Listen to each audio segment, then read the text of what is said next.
കഴിഞ്ഞ ദിവസം പെയ്ത മഴയെ തുടർന്ന് തകർന്ന കെ.എസ്.ആർ.ടി.സി. കോഴിക്കോട് ടെർമിനലിലെ സീലിംഗ് ശരിയാക്കിയില്ല. അന്വേഷണ കൗണ്ടറിന് സമീപത്തെ മേൽക്കൂരയാണ് തകർന്നു വീണത്. അതേസമയം തകർച്ച മൂലമുണ്ടായ ചോർച്ച താൽക്കാലികമായി പരിഹരിച്ചിട്ടുണ്ട്. ടെർമിനലിന് ബലക്ഷയമുണ്ടെന്നും അപകടാവസ്ഥയിലാണെന്നും മദ്രാസ് IIT റിപ്പോർട്ട് ഉണ്ടായിട്ട് പോലും അധികൃതർ ഇതുവരെയും ഒരു നടപടിയും സ്വീകരിക്കുന്നില്ല. കൂടുതൽ വിവരങ്ങളുമായി കോഴിക്കോട് നിന്ന് ഗോകുൽ ചേർന്നുണ്ട്. ഗോകുൽ, ഇത്തരത്തിൽ യാത്രക്കാർക്ക് പോലും ജീവന് വളരെയധികം ഭീഷണി നിലനിൽക്കുകയാണ് ഈ ഒരു ബസ് സ്റ്റാൻഡ് പരിസരത്ത്. ഇനി ഏതൊരു വിശ്വാസത്തിലായിരിക്കും തങ്ങൾ ജീവനും കൊണ്ട് അവിടെ നിൽക്കുക എന്നുള്ളൊരു ചോദ്യം കൂടി ഉയരുകയില്ല. ഇത്തരത്തിലുള്ള താൽക്കാലിക നടപടികളൊക്കെ കൊണ്ട് മാത്രം ഈ ഒരു പ്രശ്നത്തിന് പരിഹാരമാകുമോ എന്നതാണ് ചോദ്യം.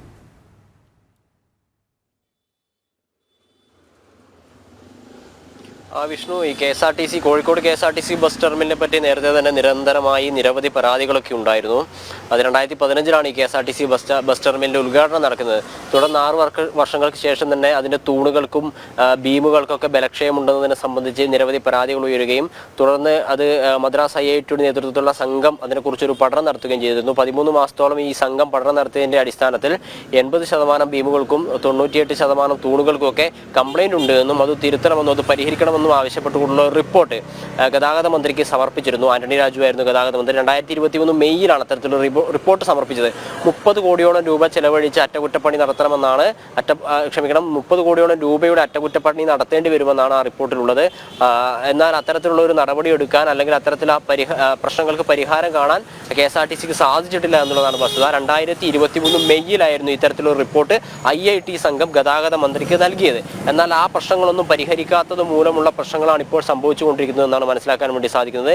ഇപ്പോൾ സംഭവിച്ചിട്ടുള്ള പ്രശ്നം KSRTC ടെർമിനലിന്റെ അകത്തേക്ക് കൂടെ വെള്ളം പോകുന്ന ഒരു പൈപ്പ് ലൈൻ പൊട്ടി ആ പൈപ്പിൽ നിന്നുള്ള വെള്ളം ശക്തിയായി ഈ സീലിംഗിന്റെ മുകളിൽ വീണത് കൊണ്ടാണ് ഈ സീലിംഗ് തകരാറിലായിട്ടുള്ളത്.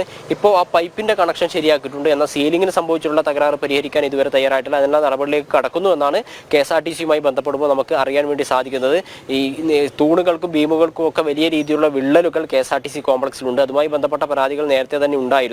എന്നിട്ടും ഇത്തരത്തിലുള്ള നടപടിയിലേക്ക് അല്ലെങ്കിൽ പരിഹരിക്കാൻ ആവശ്യമായ നടപടികളിലേക്കൊന്നും KSRTC അധികൃതർ കടക്കുന്നില്ല എന്നാണ് മനസ്സിലാക്കാൻ സാധിക്കുന്നത്. ഈ പൈപ്പ് പൊട്ടിയിട്ടുണ്ടായുള്ള സീലിംഗ് പൊട്ടിയിട്ടുള്ള അതിന്റെ തുടർച്ചയായിട്ട് അതിന്റെ ബാക്കി ഭാഗങ്ങളും അടർന്നു വീഴുന്ന നിലയിൽ തന്നെയാണ് ഇപ്പോഴും ഉള്ളത്. അത് ഏതാനും ദിവസങ്ങൾക്കകം പരിഹരിക്കാനുള്ള നടപടിയിലേക്ക് കടക്കുന്നു എന്നാണ് KSRTC അധികൃതരുമായി ബന്ധപ്പെട്ട് പറയാൻ വേണ്ടി സാധിക്കുന്നത്. എന്നാൽ എപ്പോഴായിരിക്കും പരിഹരിക്കുക എന്നത് കൃത്യമായിട്ട് പറയാൻ വേണ്ടി സാധിക്കുന്നില്ല. കാരണം അത് ടെൻഡർ കൊടുത്തതിന് ശേഷം മാത്രമേ ഇത്തരത്തിലുള്ള നടപടിയിലേക്ക് കടക്കാൻ വേണ്ടി സാധിക്കൂ. മാത്രമല്ല ഇതിന് KSRTC കോംപ്ലക്സിന് മൊത്തമായിട്ടുള്ള ബലക്ഷയങ്ങളും തകരാറുകളും സംഭവിക്കാൻ വേണ്ടി ഒരു കരാർ കർണാടക ബേസ് ചെയ്തിട്ടുള്ള ഒരു കമ്പനിക്ക് കൊടുത്തിട്ടുണ്ട്.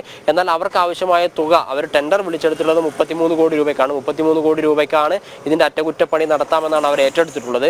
എന്നാൽ ആ തുക കണ്ടെത്തി കൊടുക്കാൻ KSRTCക്ക് സാധിക്കാത്തതുകൊണ്ട് തന്നെ ഇപ്പോഴും നേരത്തെ IIT സംഘം റിപ്പോർട്ട് കണ്ടെത്തിയ തകരാറോടുകൂടി തന്നെയാണ് ഈ KSRTC ടെർമിനൽ പ്രവർത്തിക്കുന്നത്, അല്ലെങ്കിൽ കോഴിക്കോട് KSRTC ബസ് സ്റ്റാൻഡ് പ്രവർത്തിക്കുന്നത് എന്ന് തന്നെ പറയേണ്ടി വരും. അടിയന്തരമായി പരിഹരിക്കേണ്ട ഒരു വിഷയം മുന്നിൽ നിൽക്കുമ്പോൾ തന്നെ ഇത്തരത്തിലുള്ള കേടുപാടുകളും ദുസ്സൂചനകളൊക്കെ മുന്നിലേക്ക് വരുന്നുണ്ട്. ഇത് മുൻനിർത്തി KSRTC വളരെ പെട്ടെന്ന് തന്നെ ഈ പ്രശ്നം പരിഹരിക്കുന്ന നടപടിയിലേക്ക് കടക്കണമെന്നാണ് പൊതുജനങ്ങളിൽ നിന്ന് ഉയരുന്ന അഭിപ്രായം. വിഷ്ണു, ഗോകുൽ സൂചിപ്പിച്ചതുപോലെ തന്നെ ഈ ബലക്ഷയം നിലനിൽക്കുന്ന ഒരു കെട്ടിടത്തിൽ ഇത്തരത്തിലൊരു സീലിംഗ് ഇളകി വീണത് തന്നെ ഒരു സൂചനയാണ്, വരാനിരിക്കുന്ന ഒരു അപകടത്തിൻ്റെ സൂചനയാണ് ഇത്തരത്തിൽ നമ്മൾ നോക്കിക്കാണേണ്ടത്. എന്നിരുന്നാൽ കൂടിയും വരും ദിവസങ്ങളിൽ കൃത്യമായൊരു ശാശ്വതമായൊരു പരിഹാരം ഉണ്ടായില്ലെങ്കിൽ അത് വളരെയധികം അപകടത്തിലേക്ക് അല്ലെങ്കിൽ ഞെട്ടിപ്പിക്കുന്ന തരത്തിലേക്കുള്ളൊരു അപകടത്തിലേക്കൊക്കെ വഴിമാറാനുള്ളൊരു സാഹചര്യം കൂടി നിലനിൽക്കുകയില്ല. പ്രത്യേകിച്ചും യാത്രക്കാരുടെയൊക്കെ ഒരു പ്രതികരണങ്ങൾ എങ്ങനെയാണ് ഇപ്പോൾ?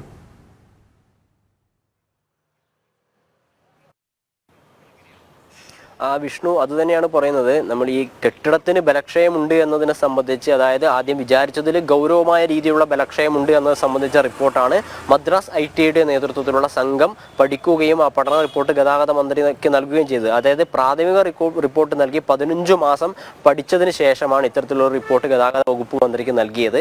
അതായത് 80% തൂണുകൾക്ക് തകരാറുണ്ട്, 98% ബീമുകൾക്ക് തകരാറുണ്ട്. ഇതൊക്കെ പരിഹരിക്കേണ്ടതാണ്, അടിയന്തരമായി പരിഹരിക്കണം. നമ്മളിതിൽ എടുത്തു പറയേണ്ട ഒരു കാര്യം, KSRTC കോംപ്ലക്സ് നിർമ്മിച്ചത് പൂർണ്ണമായ നിർമ്മാണ ചിലവ് 75 കോടി രൂപയായിരുന്നു. 2015 ഈ KSRTC കോംപ്ലക്സിന്റെ നിർമ്മാണം പൂർത്തിയാകുമ്പോൾ 75 കോടി രൂപ ഇത് നിർമ്മിക്കാൻ ചെലവായിട്ടുണ്ട്. തുടർന്ന് പലതരത്തിലുള്ള പ്രശ്നങ്ങൾ വരികയും ഈ KSRTC കോംപ്ലക്സിനെതിരെ പരാതികൾ തൂണുകൾക്ക് വിള്ളലുകളും ബീമുകൾക്കും മറ്റും വിള്ളലുകളും മറ്റും ഉണ്ടാവുകയും ചോർച്ച പതിവാവുകയും ചെയ്ത സമയത്താണ് മദ്രാസ് ITIയുടെ നേതൃത്വത്തിലുള്ള ഒരു സംഘം അതിൽ പഠനം നടത്തുകയും ഇത് തകരാറുകളുണ്ട്, പരിഹരിക്കണം, ഇതിനുള്ളിൽ സിമെന്റ് നിറയ്ക്കണം, ആവശ്യമായ നടപടികൾ എടുക്കണം എന്നത് സംബന്ധിച്ച് ഒരു റിപ്പോർട്ട് നൽകി ഗതാഗത വകുപ്പ് മന്ത്രിക്ക് സമർപ്പിക്കുന്നത്.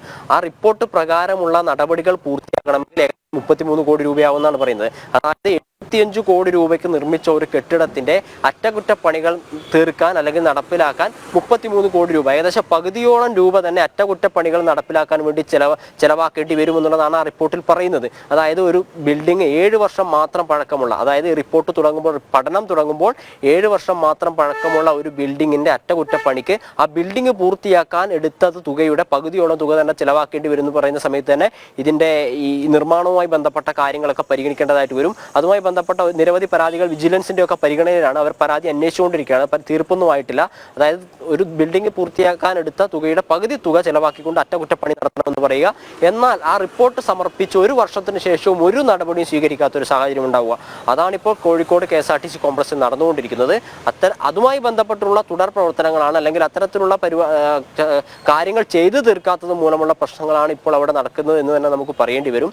ഇത്തരത്തിലുള്ള പ്രശ്നങ്ങൾ കണ്ട് പരിഹരിച്ചില്ലെങ്കിൽ നേരത്തെ സൂചിപ്പിച്ചതുപോലെ ഗുരുതരമായ അപകടങ്ങളിലേക്ക് നയിക്കാനുള്ള അല്ലെങ്കിൽ പോകാനുള്ള സാധ്യതകളുണ്ട്. ഇപ്പോൾ എന്തായാലും ഈ സീലിംഗ് അടർന്നു വീഴുന്ന സമയത്ത് രാത്രിയായിരുന്നു, വളരെ വൈകിയാണ് അടർന്നു വീണത്. ആ സമയത്ത് അവിടെ യാത്രക്കാരൊന്നും ഉണ്ടായിരുന്നില്ലാത്തതുകൊണ്ട് അപകടം ഉണ്ടാവാതെ ഒഴിവായി. എന്നാൽ അടുത്ത തവണ ഏത് ഭാഗത്തായിരിക്കും ഇത്തരത്തിലുള്ള സംഭവം നടക്കുക എന്ന് പറയാൻ വേണ്ടി പറ്റില്ല. കാരണം കോംപ്ലക്സിന് പൂർണ്ണമായിട്ടും ബലക്ഷയം ഉണ്ട് എന്നും ചോർച്ചയുണ്ട് എന്നും അതിൽ തൂണുകളും മറ്റും കീറിയിട്ടുണ്ട് എന്നെ സംബന്ധിച്ച റിപ്പോർട്ടുകൾ നേരത്തെ തന്നെ സമർപ്പിച്ചിരുന്നു. അപ്പോൾ ഏത് ഭാഗത്തും എന്താ സംഭവിക്കുക എന്ന് പറയാൻ വേണ്ടി സാധിക്കില്ല. അത്തരത്തിലുള്ള റിപ്പോർട്ട് ഔദ്യോഗികമായി തന്നെ IIT ഗതാഗത വകുപ്പ് മന്ത്രി ആന്റണി രാജുവിന് നൽകിയിരുന്നു. ആന്റണി രാജു മാറി ഗണേഷ് കുമാർ മന്ത്രിസ്ഥാനം ഏറ്റിട്ടുണ്ടെങ്കിൽ ആ റിപ്പോർട്ട് ഗതാഗത വകുപ്പിന്റെ പരിഗണനയിലാണ്. ഈ കാര്യങ്ങൾ സംബന്ധിച്ച് കൂടുതൽ തുടർ നടപടികളിലേക്ക് കടക്കാൻ വകുപ്പിന് സാധിച്ചിട്ടില്ല എന്നുള്ളതാണ് പ്രധാനപ്പെട്ട കാര്യം. ആ വകുപ്പ് സാധിക്കാത്തത് മൂലമുള്ള പ്രശ്നങ്ങളാണ് ഇപ്പോൾ അവിടെ സംഭവിച്ചുകൊണ്ടിരിക്കുന്നതും. അടിയന്തരമായി പരിഹരിക്കേണ്ട ഒരു വിഷയം തന്നെയാണ്. അല്ലെങ്കിൽ വരും ദിവസങ്ങളിൽ ഇത്തരത്തിലുള്ള വലിയ അപകടങ്ങൾ സംഭവിക്കാനുള്ള സാധ്യതയുണ്ട്. അത് പരിഹരിക്കേണ്ടതായിട്ട് തന്നെ നിലനിൽക്കുകയാണ്. വിഷ്ണു, യെസ്, വ്യക്തമാണ്. ഗോകുൽ ആണ് വിശദമായിട്ടുള്ള റിപ്പോർട്ടുകൾ പങ്കുവച്ചത്.